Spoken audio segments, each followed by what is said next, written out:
Hi, my name's Diego with Nav.com. We're here with Sylvia Inks with SMI Financial Coaching. Hi. So tell us about yourself. What's your story? How did you get into this? So I am a small business finance coach. So I am passionate. I see so many small business owners who are really, really smart at their skill, right? But then they don't know how to run the finances in their business. So a lot of small business owners I see are at risk for shutting down their businesses because they haven't gotten their finances correct in their business. Okay. So you wrote a book, A Small Business Finance for the Busy Entrepreneur. Yes, I did.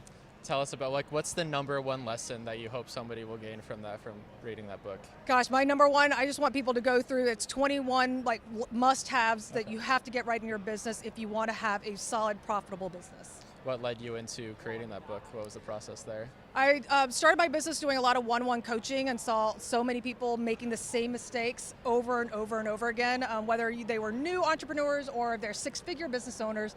I saw that people were at risk for literally just going out of business because they weren't profitable or they weren't getting things right, and at risk for triggering an IRS audit that could bring down their business. So literally I just wanted to have a forum that people could understand, like, here are the things that I have to get right in my business. It's like the 21 most common mistakes you Yes, saw. yes. What were some of the most common out of that?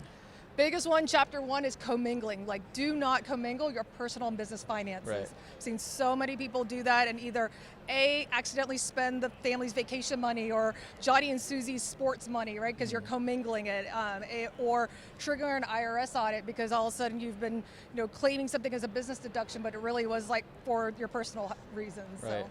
Okay.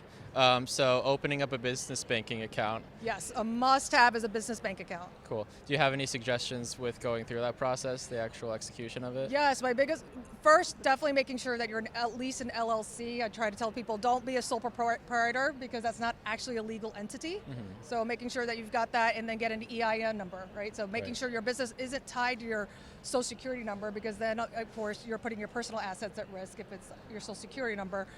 And then I always tell people at a minimum have 3 to 4 business bank accounts. Oh, 3 to 4, okay. 3 to 4, yes. And the reason for that, so there's a purpose for all of them. Number one is the operating expense account. That's the one that almost everybody has, but they pretty much put all of their money there. And so you don't know which one's for tax money. So number one's going to be, I always tell people, have one for operating expenses. Second one is for taxes.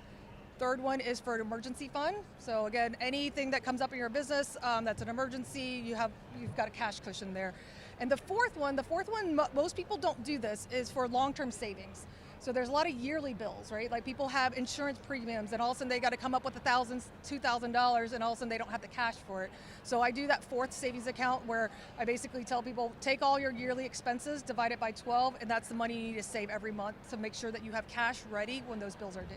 Perfect. And then are there pros and cons? Because you said that you want to start out with an LLC Yes. as soon as possible. What about like an SCorp or a C-Corp? Are there reasons not to do that or to do that? Yeah, so the SCorp, that's definitely more of a tax question. So if you are consistently, I've heard the number be about 40,000 in profit. So you need to be consistently making 40K in profit in order for it to be worth being an S-Corp. I'm sure it maybe changes for different states, so definitely you want to talk to your CPA to make sure that you're consistently bringing in that profit so that it makes sense to be taxed as an S-Corp. Perfect. And what's your experience before being a business coach and financial expert? Oh, so my life before financial coaching?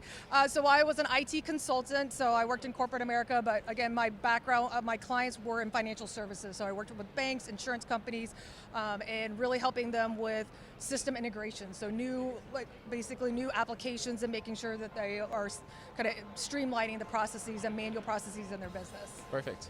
And then where can people find you? SMIFinancialCoaching.com. Perfect. Anything else to plug? My book, if you definitely check out my book, again, it's you can go to the URL, it's smallbusinessfinancebook.com. And again, this is all the things that I see small business owners, whether you're new or even a six-figure business owner, I've seen people make these mistakes over and over again in their business. So I just want people to be able to stay in business and stay profitable. Awesome. Well, this is Sylvia Inks. Thank you so much for taking the time to interview with us, and it was great speaking with you. Thank you so much.